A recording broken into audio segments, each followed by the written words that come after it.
Welcome back. We're here to cover the back half of season 4. Oh my God, I love that I get to say that.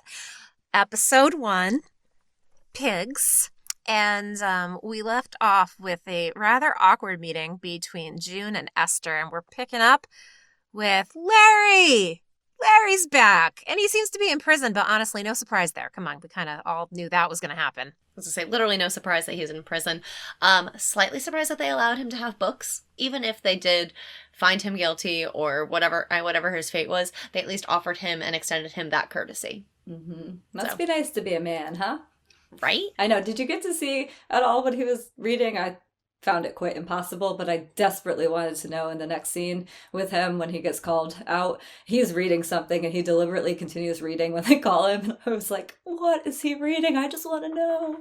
Which is such a power move. No, unfortunately, watching these episodes on my laptop as opposed to my giant TV couldn't really get as close. So, you know what I loved about Nick walking in and being greeted as Commander Blaine? I know that Nick was already a Commander Blaine, but we've seen so little of him in season 3 that I kind of forgot when they said Commander Blaine. I got really excited for a second, like, he's a commander! And I was like, no, I'm pretty sure we already knew that. But I'm just excited that we have already, it feels like in one episode in season 4, gotten more Nick than we got in all of season 3, which I know is a little bit hyperbolic, but it's not that far off. And it also, like, between this and the latter scene, shows the most amount of off-screen development.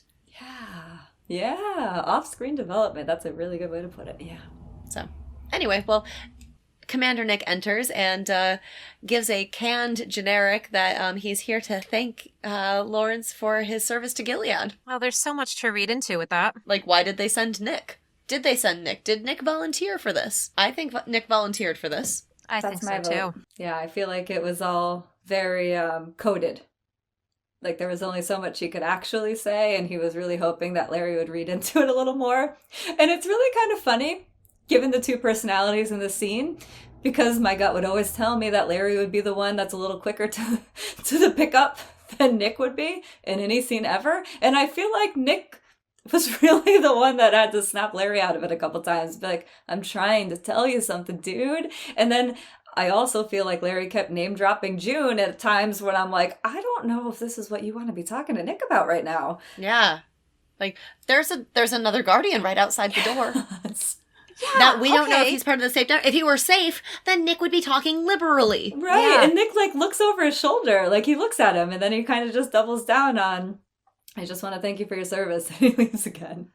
There are Guardians present for both of their conversations in this episode, and it's really kind of mind-blowing. So that's where I'm like, is this kind of like another situation where we have Guardians who are just kind of turning a blind eye to certain things that are really happening because they're really not on board? Either that or they could be understanding that Nick is in a higher position than them, because we understand that he is more powerful than we've been led on to believe.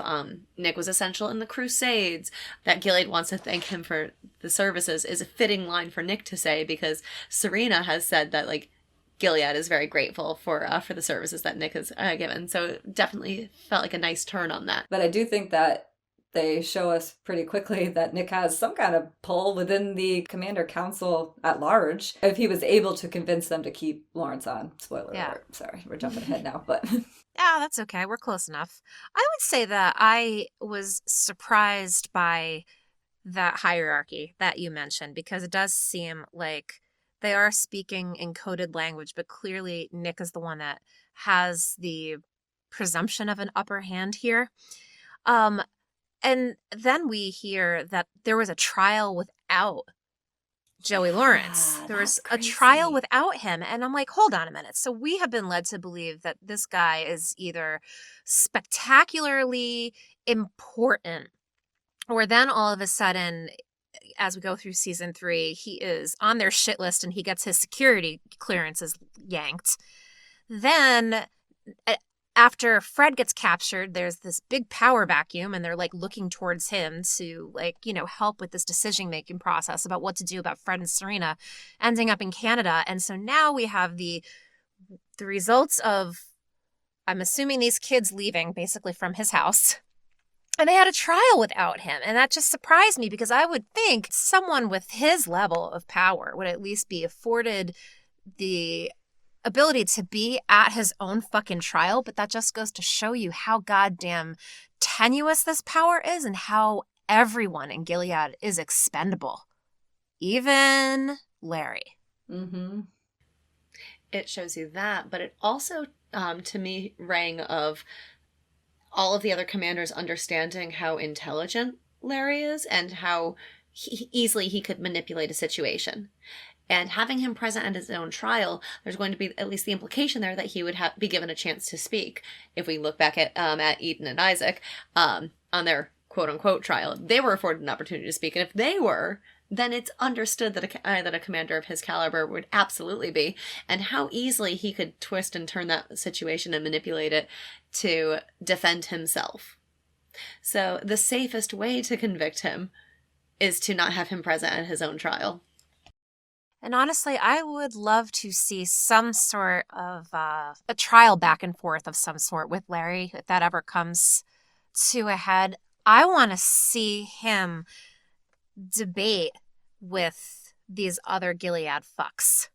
I want to, because you know that if he were to get into it with them, it's going to be gloves off, but he will tell them off in the most eloquent way possible. Like it would be just really, I feel like he would call them on all of it very masterfully, and he would be able to out argue any of it. And I want to see that. That's the kind of courtroom drama that I love. Can I take that a step further? Yes, please. I want to see him and Lydia go toe-to-toe. Oh, damn, that's right. That's going to be a thing. Yeah, I know. That's what I'm dying to see. Ah. That my mind went down like a real rabbit hole with that whole alliance, because I'm kind of confused. Surprise! I'm kind of confused about Nick and his role as an eye, because they don't explain it. I still don't understand. So is he still an eye? Is he, if he's a commander? I really need someone to mansplain this whole eye thing to me, because I just don't understand what is happening with the eyes. They mention it later in this episode. Esther mentions it like they're their own separate faction, that she seems to know who they are, because she said it's commanders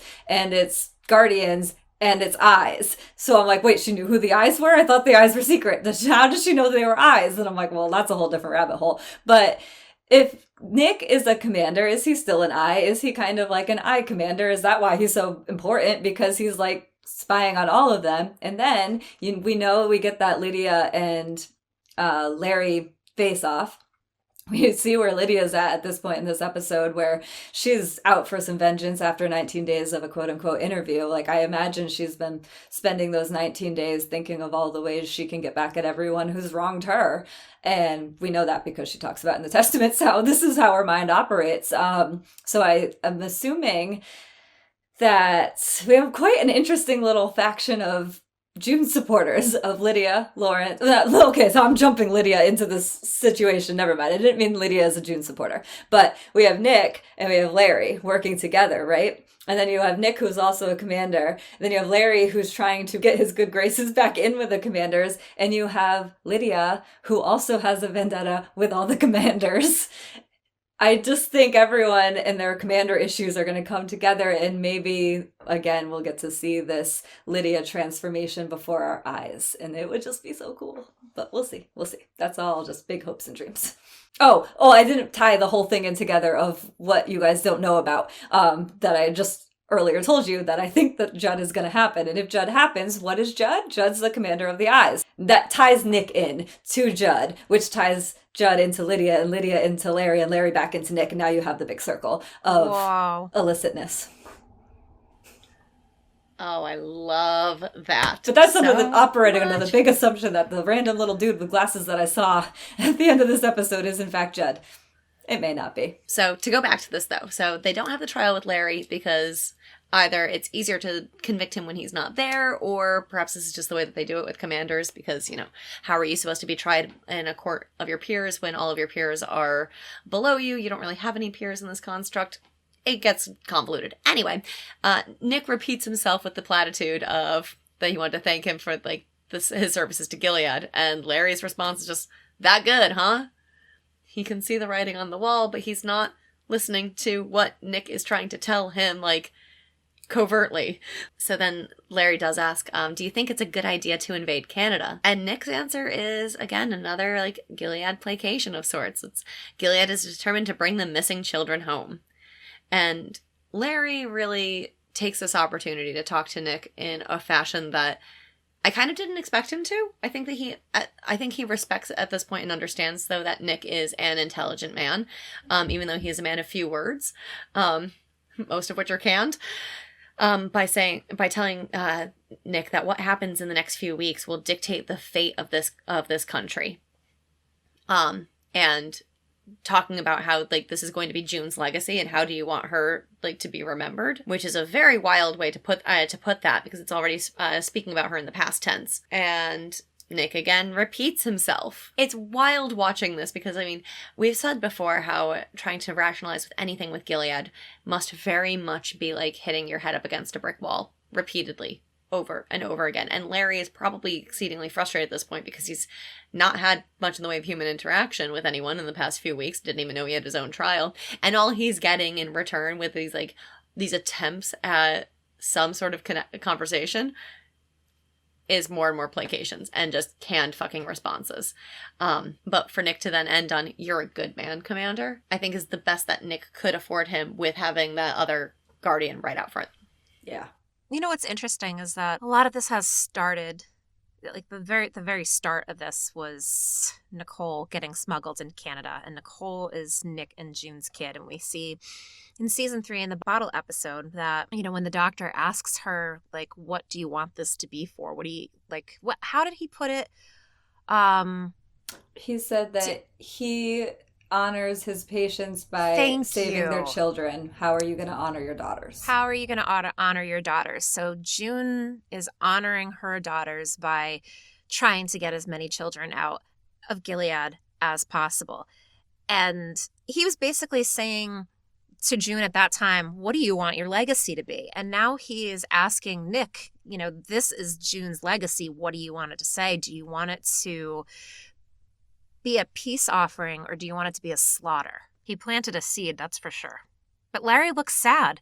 Larry looks very sad at the end of this. I think Larry understands that this is potentially the last time he'll have the opportunity to speak liberally. Do you know what jumped out at me about the way that he spoke to Nick? It reminded me of how he spoke to June. When she was in his household a lot, when we were trying to like figure out how we felt about him and she was trying to figure out how she felt about him, he asks a lot of questions. It's very, I don't know if it's like a teacher. He's definitely an intellect. And so he seems to always want to understand why people are making the decisions they're making. He really asks a lot of questions and forces them to show their hand, and then he tells them, you know, why they're wrong, which is what he did with June. It's what he's doing here with Nick. Like, it's just interesting the way that Larry speaks to people, but it just jumped out at me as similar and different. Like, I wasn't expecting it either, and I think that's what it was. It's a really solid point. Yeah, I like that. And like Emily, like, remember like when we first meet him and he says to Emily, like, do you think it's fair that it was only a finger? And it's like, oh God, how do you answer that question? Yeah, right? Mm-hmm. Yeah. Because he likes to gauge people's responses, both the words that they say and their visceral reaction prior to opening their mouth. Oh, I love it. Which is kind of interesting because we always said in the past that he's so logical and he can't really see like the emotion side, but he does understand at least emotion to the sense of manipulation and gauging a room full of commanders. I think he understands it insofar as like other people are going to have an emotional response and he can have a logical response to their emotions. Oh, maybe that's what it is. Maybe that's almost why he always is so used to asking questions. Like maybe he genuinely is asking, like, do you think it's fair that it's a finger? Because I really need to know how you feel about this. I don't know. Interesting. Because he could be like, I know the rules, but what do you think? That's interesting. And now he can, like, once he hears a person's response to that, he can logically gauge where to continue with his line of questioning, right. And he can how gauge to what their next reaction will be, and that's always what he wants to do. Oh, that's so interesting. Yeah. So back to the farm. It's slaughter time. June is following Mrs. Keyes and friends to the barn with Janine, who's saying goodbye to her pig friend, Mr. Darcy. She prays for the pig, and this is where I was really thinking, man, Mrs. Keyes' kid's gonna grow up to be a serial killer. I am sure of it. She watches them with disdain, Janine and the others, like, walking out, and like, then she watches this pig get shot. Having Esther step up to peer through that window to watch was a bit jarring, but from a logistical standpoint, we see later on in the episode that they have a proper slaughterhouse. Why did they shoot him in the barn? It might have been a Janine request. I don't know much about pig slaughter. I actually know nothing, so... You don't slaughter an animal in the barn area because then the other animals learn to fear the barn. You want the barn to be safe, and then you bring them to the slaughterhouse because ain't no returning from there, so you don't worry about whether or not they're going to have a negative emotional response to it. Also clean up, because like at the slaughterhouse it's all concrete everywhere. You just spray everything off. Much easier than having to clean out a wooden stall with hay everywhere. So like from a logistics standpoint, I'm like, I know that we did this purely for the shot, because like you want Mr. Darcy to be in a warm, comfortable place, and like then dragging him off to the slaughterhouse doesn't quite make sense just to keep this all in one scene. I was like, but this is bothersome to me from a logistical standpoint. Yeah, I think they had to take a lot of liberties with the whole pig slaughter situation, because Scarlett and I learned at work the other day that it's like a whole process. You don't just kill the pig and then have it on dinner a couple hours later, which is certainly how it feels in this episode. I think they just had to take liberties to make it work for like you said, the scene and this episode. So Mr. Darcy is killed and they will be eating him shortly. What I think the main reason that they chose to do it with a bullet in the head is because if you bring an animal to the slaughterhouse, it's well enough insulated and it's separate from everything else. If you put a bullet into Mr. Darcy's head, Janine hears it. Why did they choose Mr. Darcy to eat, knowing that Janine has a connection with it and spends time with it? This to me was a blatant power move on Esther to fuck with Janine, knowing that after seeing the way that Janine and June interact with each other and how they comfort each other. I could see that. All of that. Yeah. And that gunshot makes an impact. Like, no pun intended.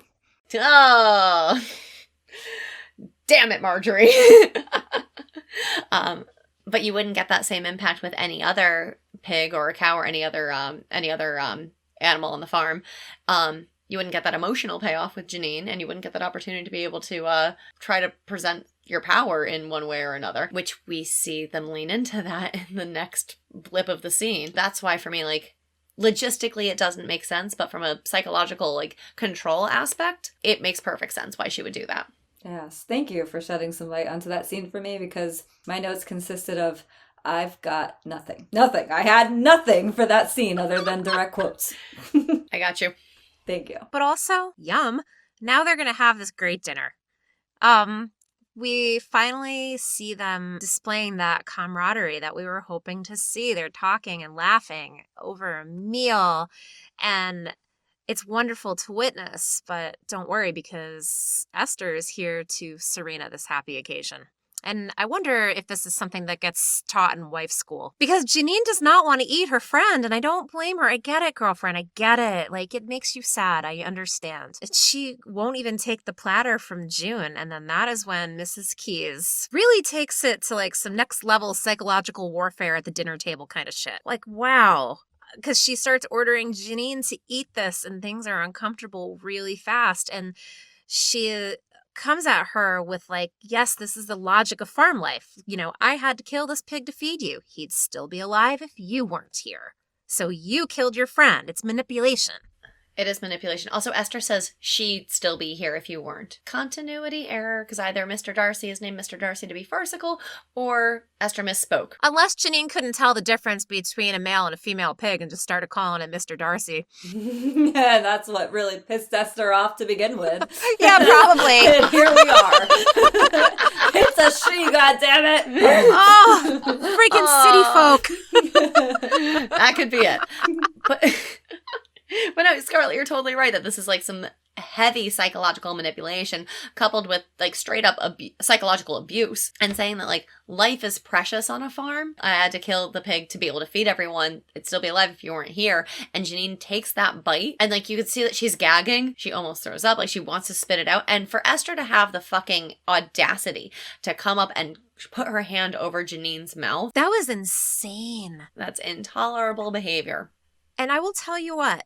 I am so impressed by her acting because when she pounded her fist on the table and got up as quick as could be and did that to Janine, I was like, holy shit. She scared me. She honestly scared me. Oh my gosh, her acting is incredible. This entire episode, it is so good. But that scene, I completely agree with you. She is so erratic and it is frightening. Yeah.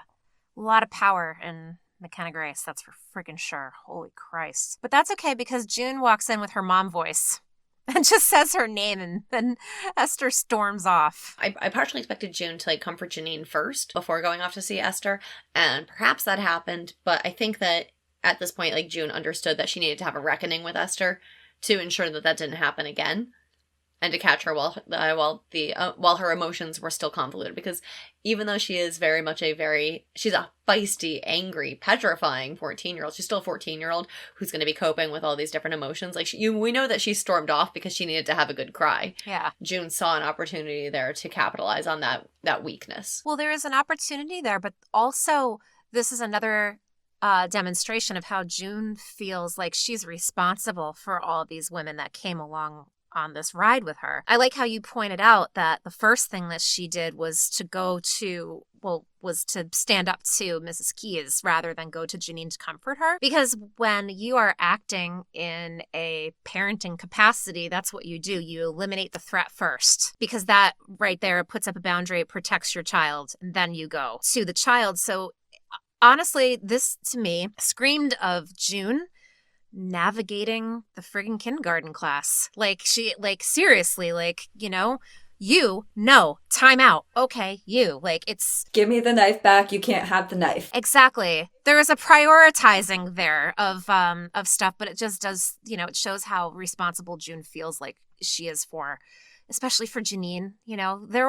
This is only happening to them. That only happened to Janine because June inspired her to come along on this ride. Yeah, I think that with June going after Esther first, absolutely what you're saying, Scarlett, of eliminate the threat, but also with her being that leadership position that she has and wanting to protect all these women, she's the only one who can deal with Esther. Anyone can comfort Janine. Yes, absolutely, Janine and June have a special relationship, but Alma and company can handle that.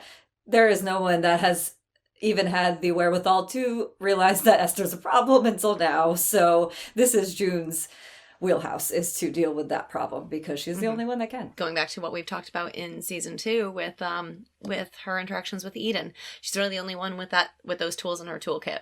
So hence why June is able to have a reckoning with Esther and basically chastise her and tell her or show some compassion. Mm-hmm. This scene was so heavy.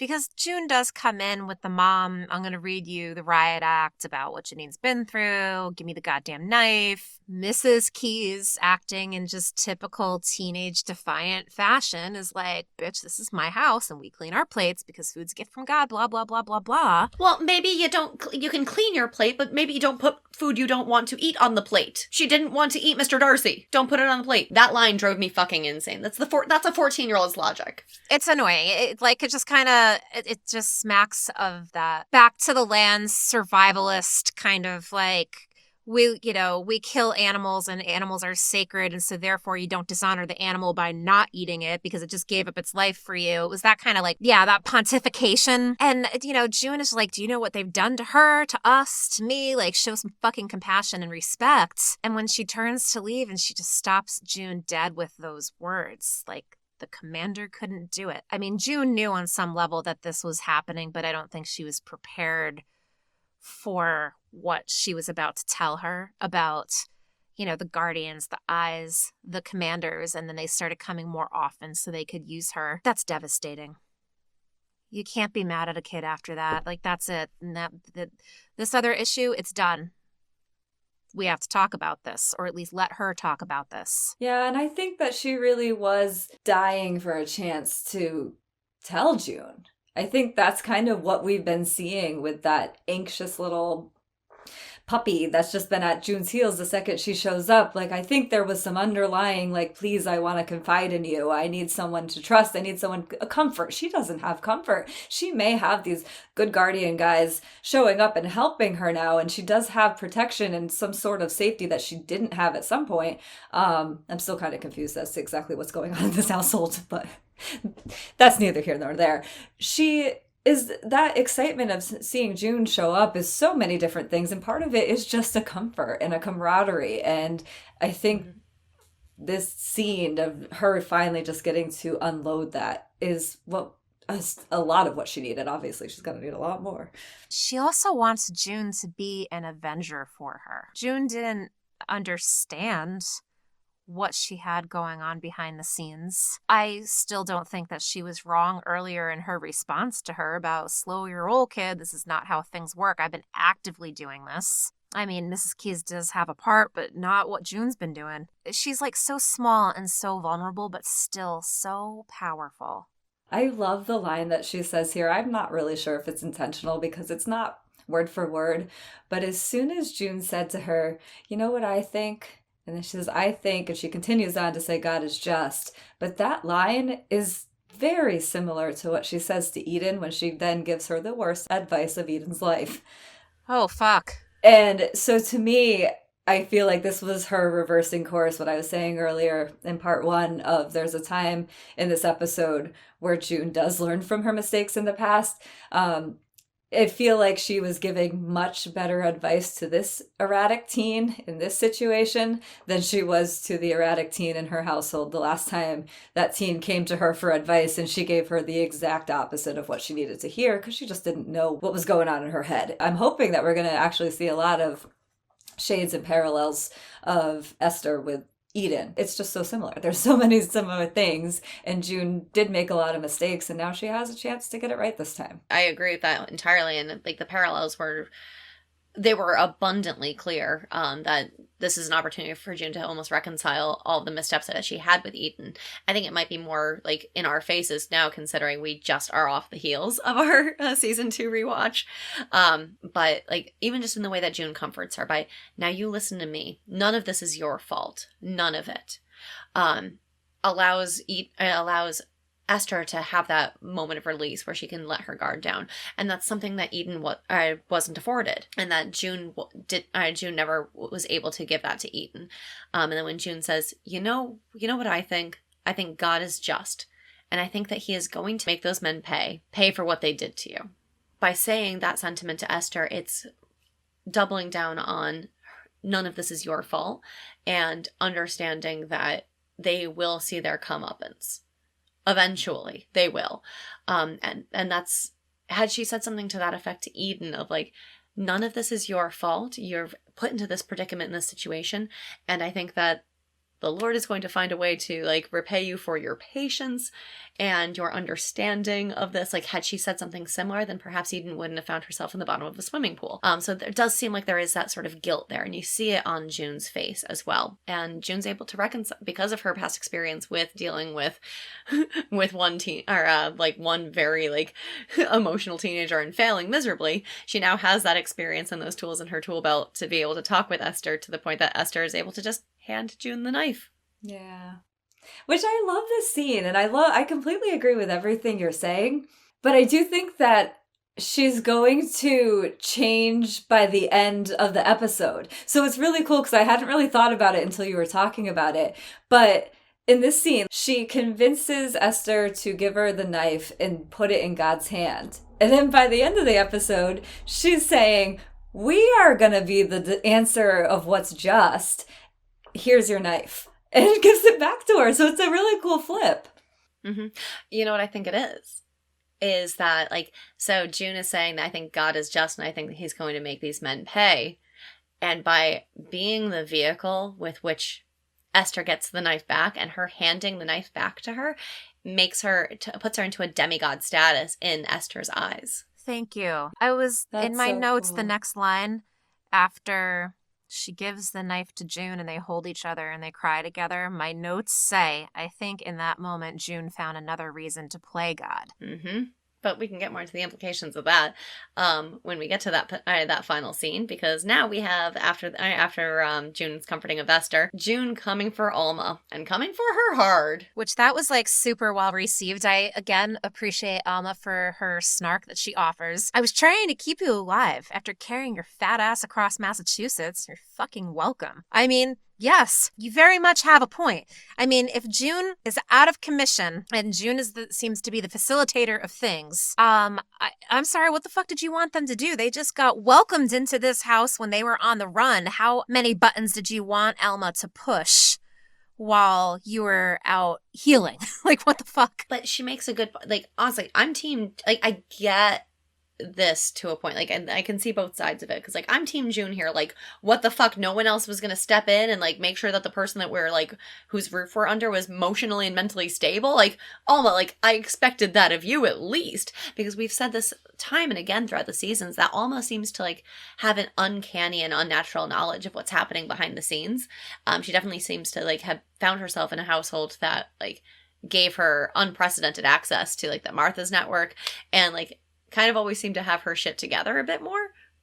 So I get June's anger, but also, like, there's been no explicit, like, who's the second in command of these handmaids. So it's a bit unfair for June to come at Alma like that, because when Alma even says, she's like, that was my job?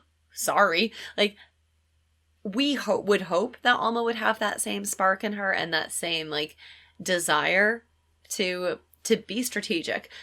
But at the end of the day, she hasn't needed to be. She's just constantly found herself in these right place, right time sort of situations. Asking her to be the second in command when June is incapacitated is really unfair. We know Janine isn't capable of it. We saw earlier in the episode that Brianna, like, at the first sign of trouble when they were being smuggled in that truck, almost went into, like, a full-blown anxiety attack. So there really is no one else that we could expect to land into that leadership role, but Alma's just not ready for it. Or doesn't want it, as seems to be the case. Or maybe they were just really enjoying the fact that they get to decompress for 5 minutes. It's like, it's been 3 weeks and they have not had this much freedom ever. It's been years. It's been literally years. Like, I understand June's point, but holy shit, let them breathe. Let them breathe. And especially, like, the longer that they're in that position of relative comfort and safety, the further away those feelings of danger are going to be, unless somebody's there to constantly remind them. If they haven't had any threats, they're not going to be on as high alert. And maybe Mrs. Keyes wasn't even giving her a hard time while June was, healing. Maybe everything was just super chill and it was June that, like, rocked the boat with her kind of mom thing that she was doing. That's just my speculation. To play off that, maybe it could be that Mrs. Keyes understood that by the way that the other handmaids were behaving, that there was no one else in command, that it was June that was the brainchild of all of this, and that they were, whether willing or unwilling participants, they're participants nonetheless, and not part of the inception or creation of any of these plots. Yeah, that's definitely what I think it was. You know what made me really giddy in this scene? Because I am definitely, like, I see what June's saying, but I just more understand what Alma's saying in this situation. And I really loved that she said, when June asked her where Janine was, she said, getting late, I hope. That had never even occurred to me until she said that was an option that they had now. And that made me so happy. I was like, oh, good. I hope she is too. Yes. And we see it in the next scene where I don't even think we're supposed to know who those two people are, but it's a man and a woman, and they look like, I think they go in for a kiss. And I'm like, oh my gosh, it's these simple little things that you just forget are so pleasant in Gilead.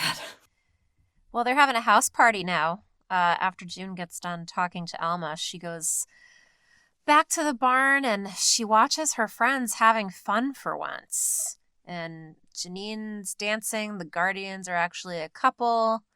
And Janine and Elma in that light, that spooked me. I didn't like it. I didn't like the focus on them.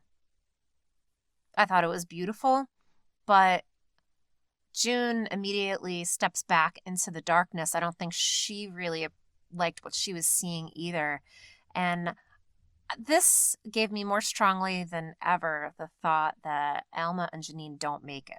I felt like it was ominous and not hopeful. I was going to say, it also felt ominous to me, seeing them in that sort of light.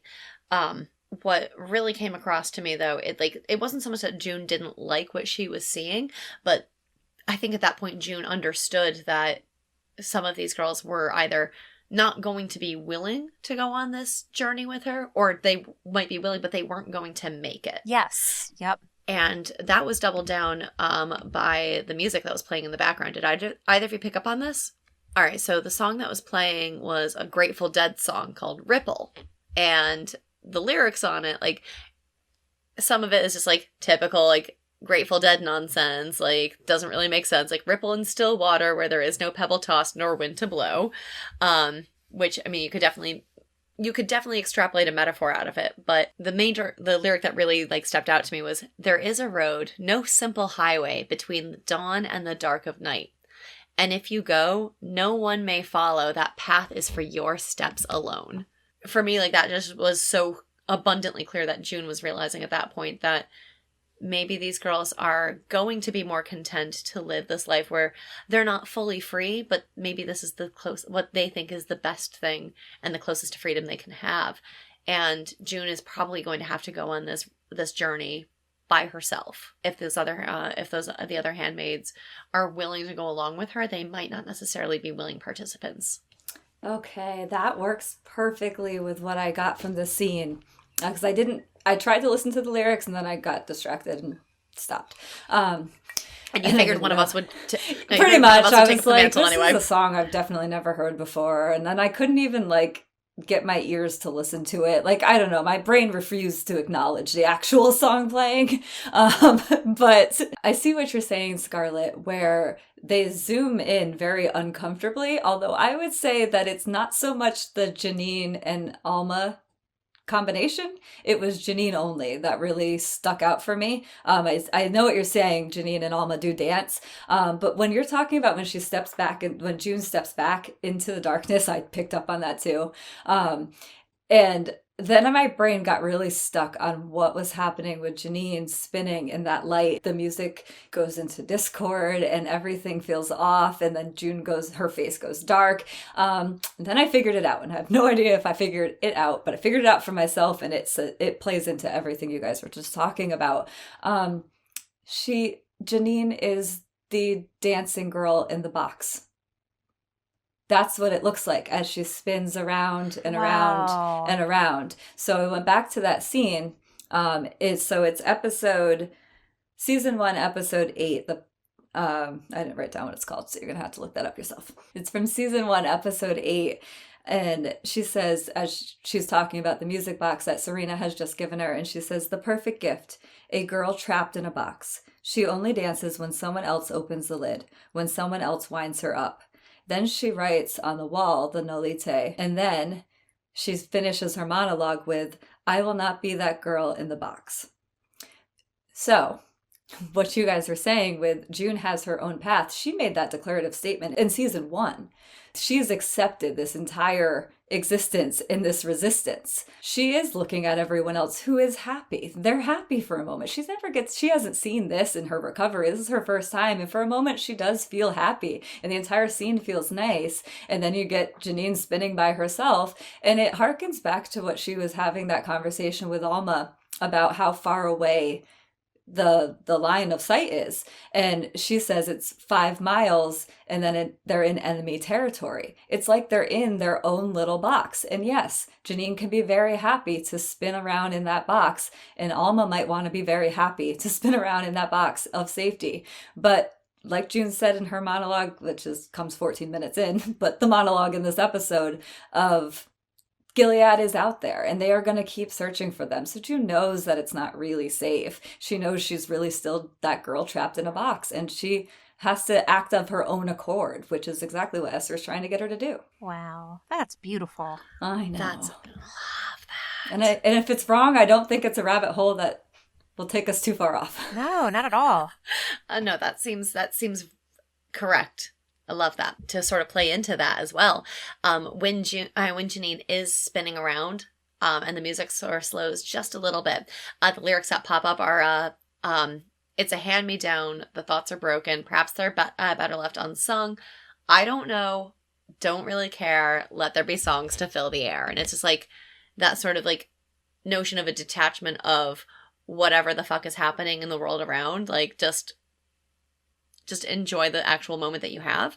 And that's what Janine and Alma are trying their best to do, as everyone else in that barn is trying to do at that moment. But it's not the path that June can take. And I think it's helpful to remember, because throughout this episode, I keep forgetting exactly how much Hannah is still always going to be at the front of June's mind. Like, I mean, that's been driven home in 3 seasons for us. Like, June is always going to be operating for Hannah. And it isn't until the end of the episode with that last line that I'm like, oh my gosh, Hannah, of course, this is everything she's seeing. And it doesn't matter how happy and safe they feel in this little box that they've created, because Hannah is still out there, and Hannah is very much going to be a Mrs. Keyes at some point. She can't rest. Well, we're back in prison again. Larry's reading. Some guardians come to get him, and we all think this must be it, right? I did. Yeah, I did, so much so that I got really, really caught up in like what it must feel like to be him. I just wanted to know what was going on in his mind. Like, what are your last thoughts when you know your time is ticking away very rapidly and you know that end is so near? And that's why I got so hung up on him reading that book, because I just desperately needed to know what he was choosing to read as his last book. I saw it as like, it didn't matter so much what his last book was going to be, but that he would go out like having his last moments be an opportunity for him to be intellectually stimulated. They opened up the door and they say, "Come with us, Commander," and the ominous music starts playing. It's this long walk down the hallway, and it's unrelenting on his face, and his beard has grown in thick. And then the door opens.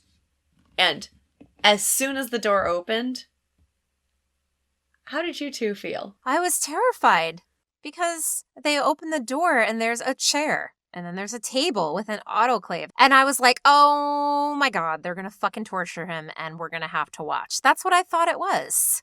And then Nick comes in. I thought it was just going to be like lethal injection quick. I was like, wow, there's not a lot of pomp and circumstance here. Okay, I wrote, enters the room with a barber chair? Or is it an electric chair? My first feeling as soon as that door opened was overwhelming relief. Wow.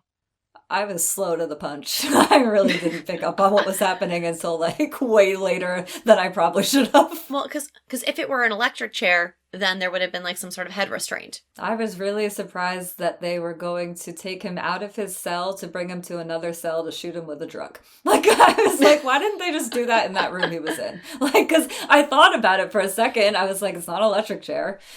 But it still just seemed like a chair that they were going to kill him in. I mean, Gilead's all for the theatrics, so it's understandable. I know, that's why I was really surprised. I was like, this seems really low-key for killing a commander. This is not the purge I was expecting.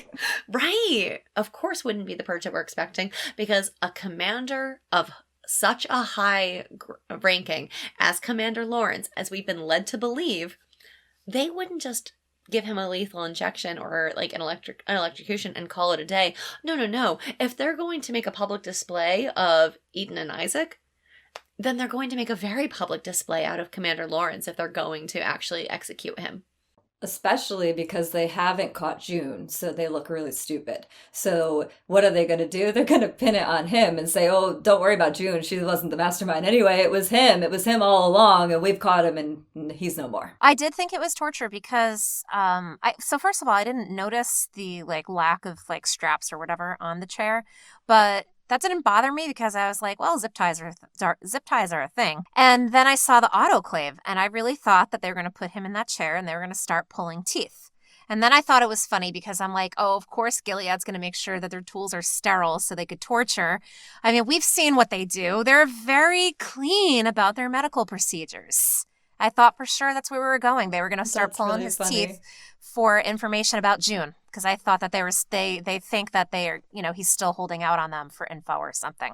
Yeah, I could see that. I'm really the only person that thought this? What the fuck is that? I didn't think torture. I just really thought, I wasn't thinking. I was stressed out. This was we are coming off of a terrible revelation of Mrs. Keyes. I'd already said I was going to be her. This is me. This is who I am in this Gilead. And I'm like, I don't like this. And now I've got Larry and he's about to die. Oh, I wasn't really thinking this through that much on my first watch. Scarlett, though, I love where you're going with this. As the resident nihilist, I must applaud you for the torture thought process. Hey, anytime. My God, I just watch a lot of true crime, so I don't know. Apparently it's warped me.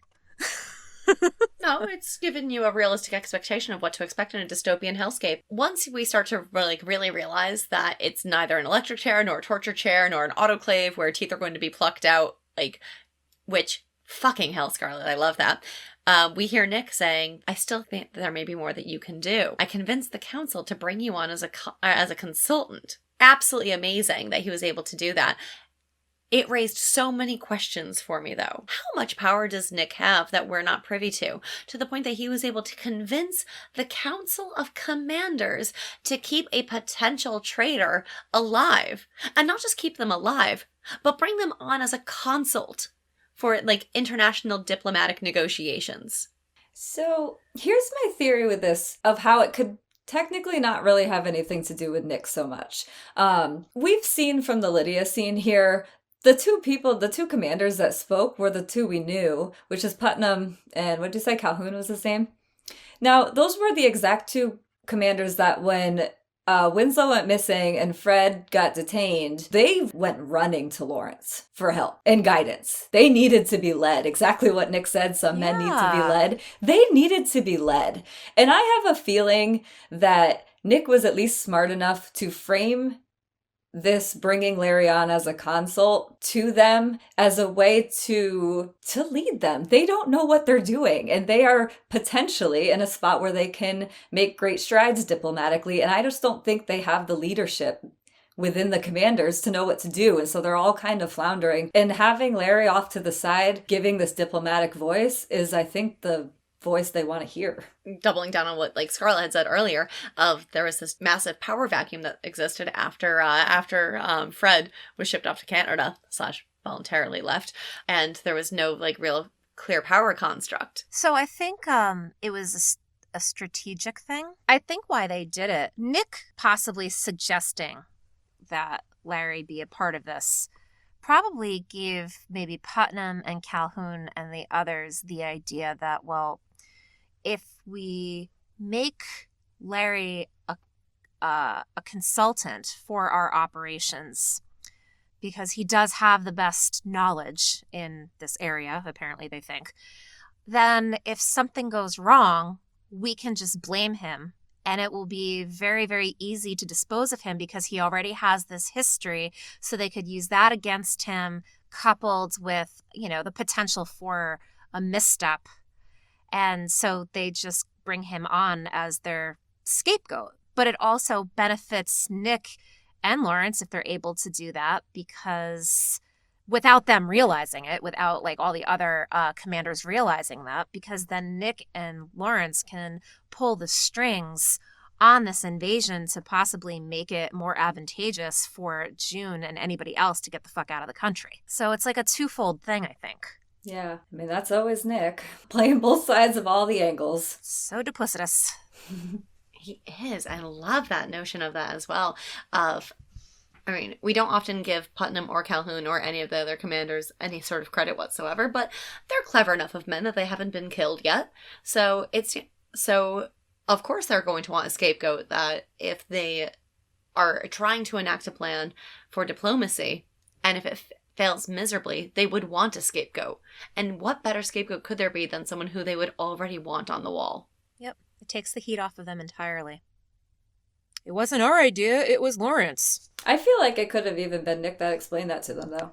Yeah. And especially considering that Nick said some men need to be led to Larry, and Larry immediately picked up on that and said, the Tao of June Osborne, which, again, why are you throwing this name around as a positive public enemy number one? Please explain. The reason that I'm okay with him saying that exact sentence is probably just my own deficit. Even with Google, I still can't actually figure out what the hell he means with the word Tao in that sentence specifically. But I figured if I can't figure it out with the help of Google, then these Guardians can't either. Or at least I don't know what it means succinctly enough. I found many an article on Taoism. It's kind of like what would Jesus do? Pretty much essentially then what he was saying with the legacy, sort of. But definitely more spiritual. I really just wanted a simple dictionary definition, and I couldn't find one. Reading off of the interwebs, the Tao or the Tao is hard to define, but is sometimes understood as the way of the universe. Taoism teaches that all living creatures ought to live in a state of harmony with the universe and the energy found in it. Qi, or Qi, is the energy present in and guiding everything in the universe. The Tao Te Ching and other Taoist books provide guides for behavior and spiritual ways of living in harmony with this energy. However, Taoists do not believe in this energy as a god. Rather, there are gods as part of the Taoist beliefs, often introduced from the various cultures found in the region known now as China. These gods are part of the Tao like all living things. Taoism has temples, monasteries, and priests to make offerings. You can meditate and you can perform other rituals. But it's really more about the belief of balancing forces, or yin and yang. These ideas represent matching pairs, such as light and dark, hot and cold, action and inaction, which work together towards a universal whole. And the yin and yang show that everything in the universe is connected and nothing makes sense by itself. How that's a little confusing to me within the sentence, the Tao of course. June Osborne, because that's exactly Absolutely. what I found, and I was like, this is something I don't really feel like trying to figure out. Side note, that what I just read was off of nationalgeographic.org. I suppose I can understand that is that being a man is the notion of being in control and being like in the forefront of like your household and being in control of your household. And with some men needing to be led, there's a balance there. Like that there are some people that can lead and there are some people that need to be led. And June is there to kind of balance the scales in that regard.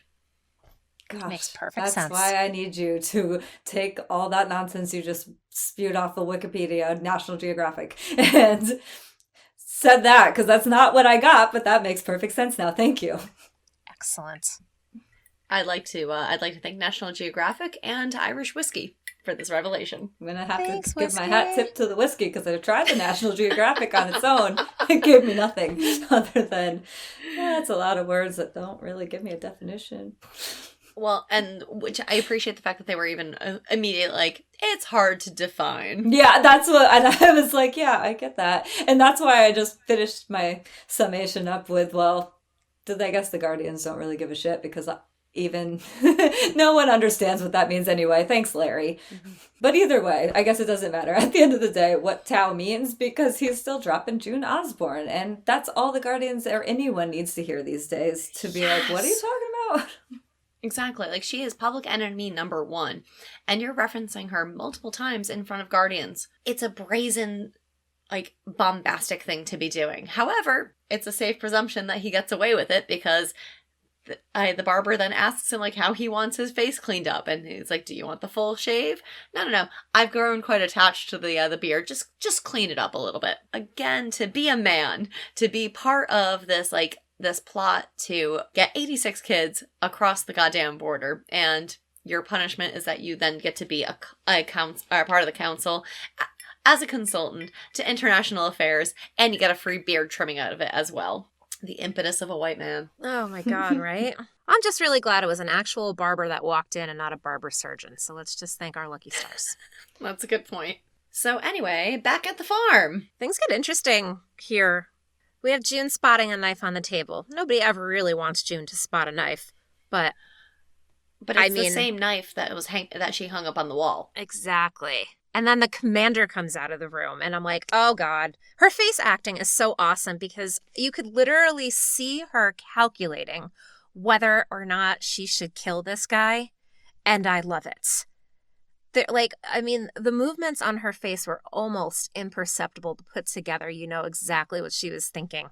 And you could see that process happening. And Elizabeth Moss, you're amazing. Oh my gosh, I know. I loved that entire sequence of her face shots, because all I could think of in season 3 was like, oh, she's killed for less at this point. Like I was really, really, really waiting for blood to be spilled. And this was another one of those things in this scene where, like, for all the times we faulted June in season 3 for being irrational, not thinking things through, I wanted her to slit his throat. Like, I was positive this is all I wanted to see. Even though logic tells me there is nothing about that would be a good choice. No, absolutely not. And I'm with you. I automatically kind of thought like, okay, yeah, let's do this. And then June's going to declare herself queen of the house. And then what? You need this commander because because the rest of them cannot exist within this space without being tied to him. So this guy's got to stay alive. How do you sidestep that? You can't just prop him up. Like, you can't, like, stuff him like a taxidermist and, you know, be like, yeah, he's over there. Yeah, we can have Bernie's. The guy has to stay alive. If June killed him, where do you even go with that? So I'm glad this bastard stayed alive, even though he is a bastard. I'm glad about it as well, because I think she understood that he can be easily manipulated. He doesn't even know his wife's name. Bingo! Like, the conversation. No. I'm sorry, I don't recall your name. I'm Rob Keyes. And June introduces herself as Martha, sir. And he says, glory be, Martha, and has a good laugh about it as Lark, then says, thank you. Very weird. You're already starting to get the context at this point that he's not fully mentally there. And this harkens back to everything that we dealt with Eleanor. Is it the compassionate thing to do to release someone who is mentally ill if it's going to be more advantageous for the people around them? And we struggled with June's role in Eleanor's death. And I think in a case like this, like, obviously it's very clear here that our boy Rod Keyes, Mr. Keyes, Commander Keyes, however we want to call him, is complicit in some egregious behavior at Esther's expense. But it also seems as though he's not mentally stable. So I agree with you both. I would love to have seen him killed. But I think June made the right call here by being a bit more judicious with her approach. And when he's like, there's another girl that lives here, and I don't quite remember her name. Like, oh, Esther, yes, she's lovely. But I'm a bit afraid of her at times, to be honest. Like, it's abundantly clear this man has severe mental health issues. He's got dementia. And when you have dementia, you almost revert back to who you are truly. And we know he's a terrible person. And we're seeing that he's still a terrible person, even within his dementia. I struggled with it once, I kind of figured out what was going on and put all the dots together in the scene.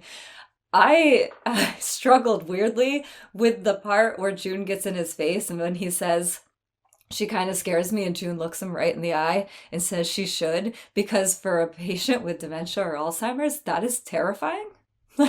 So I'm like, oh my God, she's scaring the shit out of him. And then I'm like, oh wait, good, she's scaring the shit out of him. So I'm like, A-okay with all of this. Yeah, that's how I felt too. It was like, it's not the approach that you should take with a dementia patient, but it's exactly the approach to take with Commander Keyes, because he has been complicit in her multiple gang rapes for all intents and purposes. Yeah. Right. So for June to lean in and say, you should be. Yeah. They need him alive, but Yep. They need him alive, but they need him scared. Exactly. This was the right route to take. It's obviously you don't do this to any dementia patients except for this particular one. Right. The nice guardian comes in and he says, blessed day, dogs are barking. June walks out and tells the guardian to stay with them. And I love dogs, but these particular dogs scared the shit out of me. Right. And a truck pulls up blocking the driveway, and a guy gets thrown out of the back of it, and all the house guardians and Esther come to the side, and she is very authoritarian in this. She says he was trespassing and he was drunk. I can have him arrested in the name of my husband. And June and all the others don't know what to think, and Esther knows all about him because he's guardian Pogue, but he likes Johnny better. He likes hearing me say it. He likes the way my tongue looks whenever I say it. And it just dawns on all of them what she is talking about. This guy is one of Esther's rapists. And Esther confirms that. And June's just like, shit, I don't know what to do with this. She does walk away for a second. And they're just all stunned because what do you do with this guy? And then when he tries to make a run for it, it just turns into a good old-fashioned persecution. We haven't seen one of those in a while, but those handmaids, they know what to do because he's getting the shit kicked out of him, and I don't fucking blame them at all. Then June steps in and she tells them to stop and to put him in the barn. And when she says stop, there's no hesitation. Immediately, they all do. And that lets you know that, like, if there was ever a question about June being the leader of these handmaids, it's eradicated in this moment. With her, like, warbled, stifled stop as she's on the ground writhing in pain. They all immediately hear her voice and stop beating him with the shovels. I mean, there's a couple things. Like, right here, this guy has already seen them. So he's instantly a liability. Which they point out when he's hanging up in the slaughterhouse anyway. Exactly. Like they have to do something with him. And Alma's feeling guilty that she didn't watch her now. She's concerned about the fact that this guy saw them. And she's like, it's not your fault. Her family sent her here to be raped. This is not any of our fault. It's not her fault. They passed her around, you know? And she basically tells Alma the same thing that she told Esther before. And the Good Guardian says, like, yeah, we're going to take him to the river and deal with him there. And I think it's, you know, when we're watching a show like this and we're sitting in the comfort of our own home in a place of relative safely and a place where the rules sometimes make sense or at least aren't going to go from like 0 to 60, unless, of course, you're a person of color in this country, then, yeah, you basically go from 0 to Gilead really fucking quickly. Because in Gilead, as elsewhere, this is vigilante justice. But, like, look at, like, any Facebook comments section whenever you read about a pedophile being captured. Like, 10 times out of 10, if it's not thoughts and prayers for the victim, it's, if anyone ever did this to me, I'd cut their nuts off and deep fry them and serve them to the guy for dinner, or some variation, like, of that. There's, like, something very visceral that happens when you think of a young person being harmed in that way. And as a parent, I understand the impulse. They're putting into action the thoughts that many parents have when they think of their children being harmed. But in this situation, there are no repercussions. They can dispose of him. Because in Gilead, there would be very little in the way of justice for this, not when it's condoned. The society condones it. They're just doing what everybody else has thought about doing. And if they were in a similar situation, the difference is that most parents would not have what happens in the next scene go down in this way. And that's why what comes after this is so unsettling. I think what makes this so powerful, though, is that it's not just a notion of a reconciliation. It's also June taking some sort of power and commanding the situation. You have her stepping into this role where, like, we've already heard that on a farm, all life is sacred. And this man has found himself on a farm. We know his life isn't sacred because he doesn't view other lives in the same regard. June approaching this man that's hanging by his wrists, saying that this man has betrayed his own country, the United States. He's a traitor. And this man raped a child. She's evoking emotion within the others to try to try to inspire them to understand just how egregiously what he has done is. She's also channeling her own inner Aunt Lydia with this. That's all that is to me. This entire scene is just season 1 Lydia. It's the salvaging. He raped a child. It's the same thing. It's not word for word, but it is all the same thing. Exactly what it is. Agreed. And then, like, as she's saying this, you have this gorgeous shot of Esther as she's walking, like, down this hallway through, like, the gates. And, like, you see, like, the metal slats, and she's walking through it, like, with this sense of power, despite walking through, like, what looks like prison bars.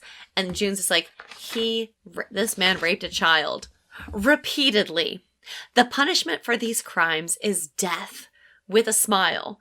And she understands the repercussions. She understands how evil and egregious what this man has done is. But she also understands this as a moment to, like, really assert her power and assert just how she can be perceived by all these handmaids and by Esther.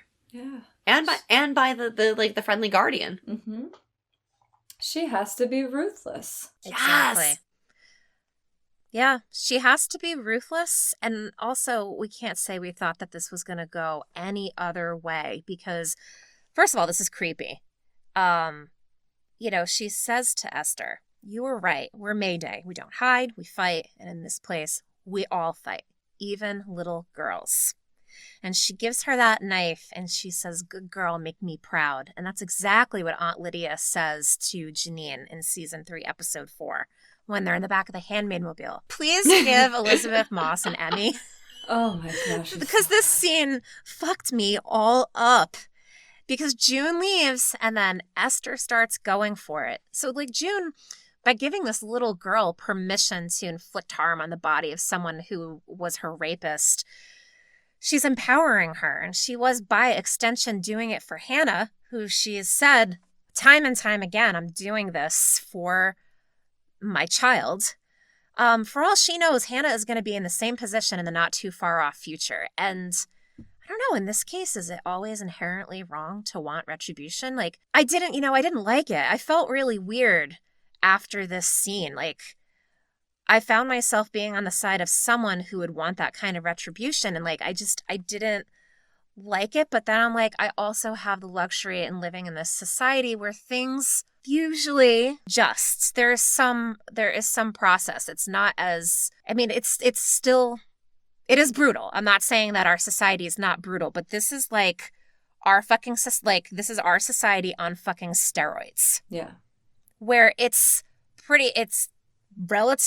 sanctioned and your entire empire is built on the rape of women so they could produce children. And basically the rape of children. Right. That shit happens now, abso-fucking-lutely, but we're not constructing a society built on it. Correct. Yeah, I hear what you're saying. I agree with that. I don't think I had as much of a hang up as enjoying the retribution of the scene. I really didn't. I just wonder, like, so it's like, I feel like the thing that I got hung up on, it wasn't the empowerment aspect, because I would want this child to be empowered and to feel like they have agency over their own body and their decisions. I absolutely agree with the fact that this guy needed to die. At the time, I think what fucked me up is that I did not know how I felt about June turning the knife over to this child so she could do it herself, because I almost feel like you could view it as victimizing her further by greenlighting her to kill. That's also something that's going to change her. But also, in this society, like in this like war-torn, totalitarian hellscape that they live in, the best thing that you can do is to arm your girls to fight. That's how you're going to win a revolution. I completely agree with that. And there's more to it, I think, with why I enjoyed it. With the scene where the handmaids all attack him when he starts to run away, and you get those images of, oh, they know exactly what to do with these, what do we call them? Persecutions. We know how important that outlet is for these women in this society. And we can argue whether it's right or wrong in a general society where things are generally sort of just in certain ways. But here in Gilead, as we see it, like, they need an outlet. And Mrs. Keyes does not have an outlet. She doesn't. You can see it. The second June comes, she's desperate for any kind of outlet, for anyone to talk to, for anyone to touch. Like, she is desperate, we're going to see it in a minute, for touch, for human connection of any sort. And so I think that, yes, there's the agency and the arming all the women to fight and all those things. And on top of that, it's just some kind of release in a society where this girl is not going to have access to the mental health care that she needs. This is going to be maybe what can get her through the day. Yeah, I totally agree. And it's also June really leaning into what was cultivated in season 3. In Fred and Luke's meeting, Luke didn't want to come to terms with the fact that June was a different person now. And Fred was like, she's different. I've changed her. Gilead's changed her. And he's right. I hate to give that to him, but he's right. She's a different person now. And Fred was just one of those pieces of the puzzle that's making her the person that she is right now. And Mm-hmm. she became someone else because she's been completely living just to survive, but now she is becoming their worst nightmare. Like, she's leaning into it. She said she was going to make them pay, and it's discomforting. And we just don't, but we don't live in that kind of world anymore where we can entertain lofty ideals, like whether or not kids should be encouraged to kill their tormentors. Like, we're like in a world right now that has been stripped down to basic survival. Like, June's ruthless because it's what she has to do. And I will tell you right now that, back to the Luke thing, they're going to have a hell of a time getting back together if that's what we're in for, like, later in the season, because she is a completely different person. And she, you know what I've thought of? Boudica, the warrior queen. She is I want to say first century a British warrior queen who became one because her husband and her daughters, her husband was murdered by the Romans and her daughters were raped by Roman soldiers. And she basically picked up the mantle and led the army. She tried to round up all the tribes in the British kingdom to take on the Roman army. And she gave them a good ass kicking for a good long time to avenge her husband and her daughters. If I'm not mistaken, she and her troops were responsible for the killing of over 50,000. I don't remember the number. Roman troops. I don't remember the number, but she scared the ever-loving shit out of the Roman army. And at that time, for that to be a thing, for you to lead anything against the Roman army successfully, it was a big deal. And she did that because of what happened to her husband and her daughters. Her life was effectively destroyed. And this is exactly what June is doing. She wasn't fucking around. She's not fucking around. She's doing this. Yeah. That's why I wore my hair in my Cersei twist.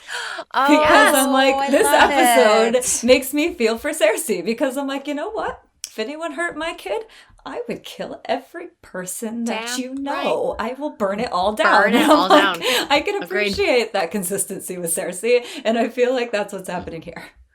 Okay, so adjustment on Boudica.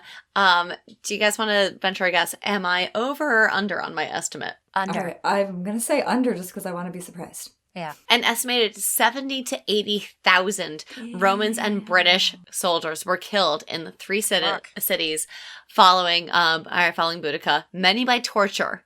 So, like, she was responsible for, let's say, 70 to 80,000 British and Roman nationals seeing their end through torture because they fucked with her husband and her two daughters. Mm-hmm.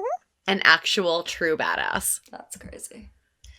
I just can't wait to hear people's thoughts on this when everybody finally gets to settle in and watch it, because this part of the episode made me go to such a dark place within myself. I came away very nauseated from the experience. Like, as in, my stomach was in knots for a while after I watched it, because I was like, what the fuck did I just watch? Like, this coupled with, like, the last scene. And I think it's because for all the pontificating that happens in everyday life about taking the high road and not stooping to the level of our offenders, but put yourself in the situation of being in a place where those laws and morals don't apply. What would you do? Would you be able to resist wanting to exact revenge and heartache and pain against the people who have hurt you or hurt someone who is so obviously innocent? And I was like, how ethical is it for June to encourage this, like, holy dystopian parenting Batman? But at the end of the day, I think I would have done the same thing, especially after watching her evolution through season 3. When she lost Hannah, this was going to be her path. That was fucking it. Salt the earth, burn it all down. That is what she is going to be doing. I think that's what we're going to look forward to for the next few seasons. And I think that she's finally reconciling that within herself, because after handing the knife off to Esther and saying, "Good girl, make me proud," in the creepiest of ways, Yep. she turns and walks away and leaves all the other handmaids to watch this spectacle unfold. Mm-hmm. So it was very much a power play in that regard. But with June lying down, allowing herself to be removed from that situation, I think it was her acknowledging that Does she want to be actively involved in this? No, but this is exactly the trajectory that she needs to take.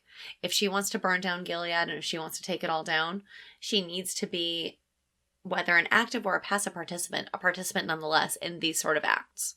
And I don't think that she was ready to be there actively, but I think that she was like dancing on the precipice of active and passive participant. And then she enters her room and she lies down.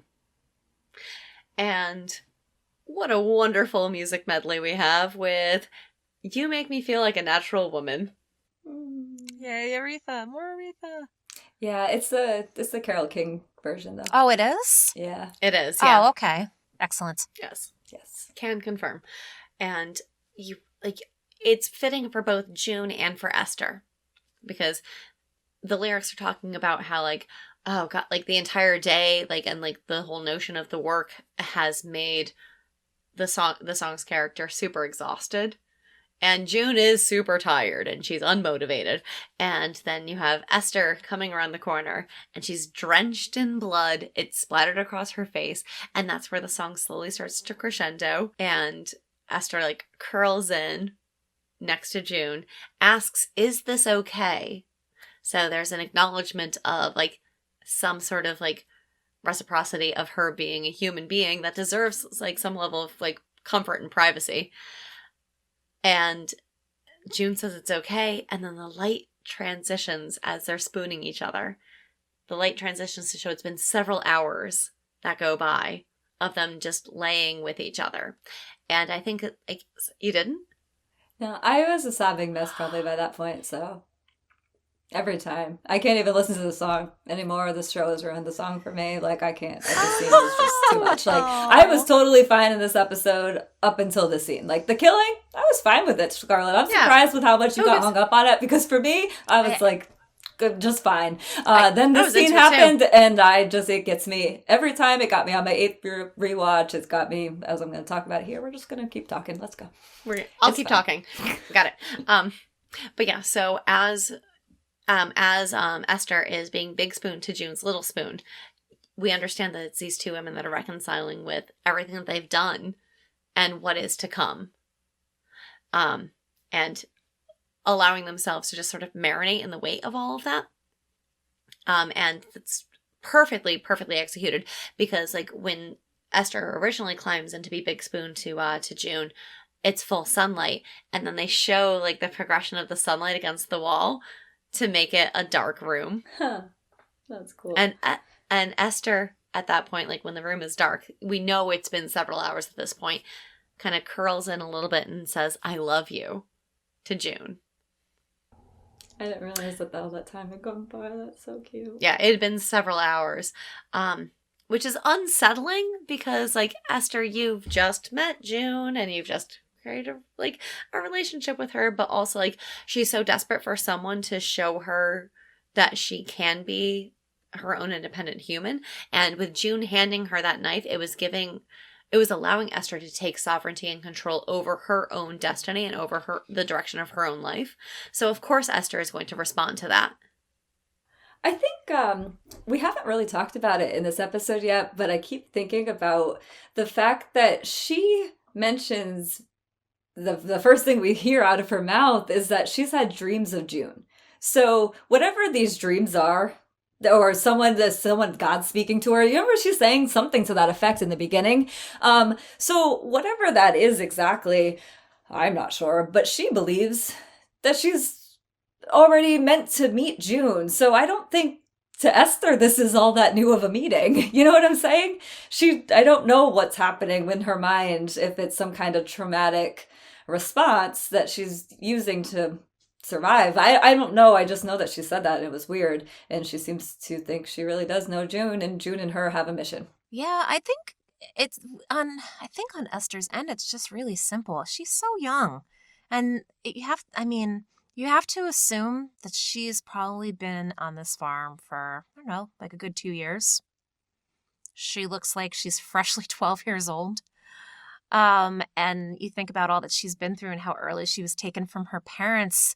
And I think that her curling up with June was just kind of a genuine thing. Like, I think she looks at June as an authority figure and almost as a parental figure and somebody she can confide with and have feelings towards because she misses her own mom. And it goes both ways. Exactly. And I was more disturbed, though, by June saying, I love you too, Banana.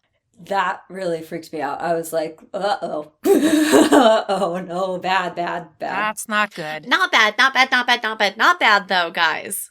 Okay, so Esther doesn't view June so much as, like, someone that she can, like, connect with, but Esther almost views June in this godlike status, which we talked about earlier, of June presenting herself into this demigod status. So Esther saying, I love you to June was her saying, like, I love you to someone that she worships as a god. And June saying, I love you too, Banana, in response wasn't, like, I viewed it as June, like, it's awful because she was utilizing Esther to further her own means, but ultimately it doubled down on everything that all the haters of the show have been saying since the season 2 finale, where they're like, how could June stay in Gilead? Because everything that she's doing, every single decision that she's making is motivated by the possibility of reuniting with Hannah and making a better world for Hannah and getting Hannah back. So her saying, I love you too, Banana, wasn't so much of like a, oh no, June's slipping, but more of just like her openly out loud saying, like, everything I am doing is for Hannah and to get Hannah back and to bring her back to, like, to what normal society should be. Yeah. I was a little alarmed with where you were going to go with this because I was like, that really freaked me out. But yeah, that was absolutely, I guess it could be both in the middle team here because I was very alarmed when she first said it. And then the more I rewatched it, the more I see what you're saying, Roxy. I agree with you that it's also like the way that you need touch, like, you know, because first she puts, Esther puts her hand on June's shoulder and June reciprocates and touches her. And it's like, it's different. You can know someone's there, but then touching them is different. Speaking something out loud is different too. And so it's almost like a prayer that you would say out loud. Her just saying, I love you, Banana, is her way of saying out loud that she still loves her child and she's still thinking of her. I just didn't want her to see Esther as Hannah in the literal sense. That's what I was concerned about. I was like, oh shit. Okay, so I guess we still have to be concerned about June's mental health. It's possible. I mean, I think we do always have to be concerned with June's mental health. It's absolutely understandable. Yeah. And also, I'm surprised that we haven't mentioned this yet, but it also mirrors that episode in season 2 when June is pregnant in bed and Serena comes in and lays down with her and spoons her.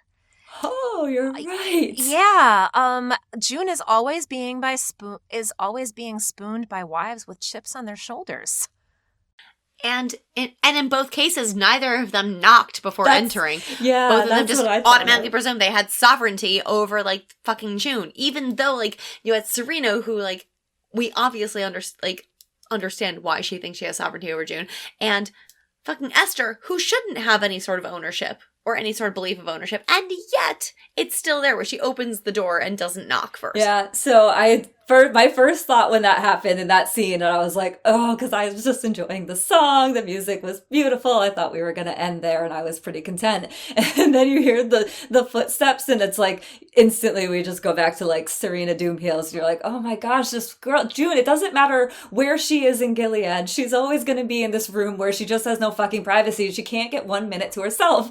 And then she looks up, and it's Esther, and the whole scene plays out. That is every parent's experience, period. You put your head down on the pillow to finally fall asleep, and the kid's like, hey, guess what? I need things. And whether it's a baby crying or a 13-year-old who needs a ride somewhere, I'm telling you, it just happens. They just have this sense of like, oh, you wanted to sleep? Guess what? I have other plans. I just killed my first rapist, mommy. Like, it's unfortunate, but you just sometimes have to shift gears. When you look at both scenes side by side, they're both unsettling. It was creepy as fuck when Serena was spooning June and whispering sweet nothings to the baby that wasn't her baby. And then it's also really, really creepy and disturbing to see this blood-soaked little girl curl up with June. Like, oh, my hero. Yeah, it was just really, really friggin' warped. And then I was like, damn, so my kid is this girl's age. Yeah, yeah. I could see where June went with this. That's I why can't I just falter couldn't for make it. it through the scene. And I really was able to have that separation between the fact that my child's just of a similar age and look as Esther. This scene, just for those obvious personal reasons, just ripped me apart because I don't know, I just couldn't see past any of that. Like, it didn't really even creep me out that it was a blood-soaked little girl, because I was just like, if this was my baby, I would kill everyone. Yeah. Cersei hair. Yeah. But also, you know what? If you were in this world, you would also teach your kids to defend themselves, because, I mean, this kid is going to be... Give her that knife. That would have happened. Yeah. This kid is part of the resistance now, and you need to make sure that she's got the tools at her disposal to deal with this. What are you two hoping to see out of season 4, episode 2? Do we want to say what the title is? Yeah, what is What's the title? Nightshade. That's all I know. I didn't read the Nightshade. description. I just know it's Nightshade. Ooh, okay. So, I'm assuming that Nightshade's going to refer to some sort of poisoning of Commander Keyes. well, I hope not. We need him, right? We need him insofar as that we need a commander in the house. But yeah, I'm hoping that we're going to see Esther create a much stronger bond with June, and June exploit that bond, because that seems to be the trajectory that we're going with. I'm hopeful that we're going to see some sort of explanation as to how the fuck Nick compelled the council to keep Lawrence alive. And I'm really hoping that this is the episode that we at least start to see the baby bombshell drop with Serena. Yeah. I want to see more of all the Canada people. I want to see Canada people. Yeah. Canada people all in the a Canada big way. people. Yeah. Rita, Yes. I'm dying to find out what happens to Rita. Like, I just want to see her experience. I need Emily to have a bigger experience. I just want all of it. I'm glad that they do drop the 3, just because I love the way that they broke this episode up. We talked about how 14 minutes in it really kind of started, and it was pretty much June's arc and Esther's arc through the episode, and we just get quick little touch-ups. So we got the scene from Fred and Serena because we needed something, and it had to do with June and the 86 kids, so it all tied in. But my God, I would have been so mad if we didn't get Fred and Serena in this episode. And so we got that, check. And we got Lydia, check. And we got a little Nick and Larry, but it was pretty much just June and Esther episode. So there's just so many players and so many pieces that I feel like you have to give us those first 3 episodes to really set the scene for anything. It's going to be such a ride. It's going to be Yes, so it good. is. I'm scared. And we can't wait. And we can't wait for you, dear listener, to join us as we explore season 4, episode 2, Nightshade of The Handmaid's Tale, which is released in rapid fire succession. So you're probably going to be listening to this right on the heels of our season 4, episode 1 analysis of Pigs.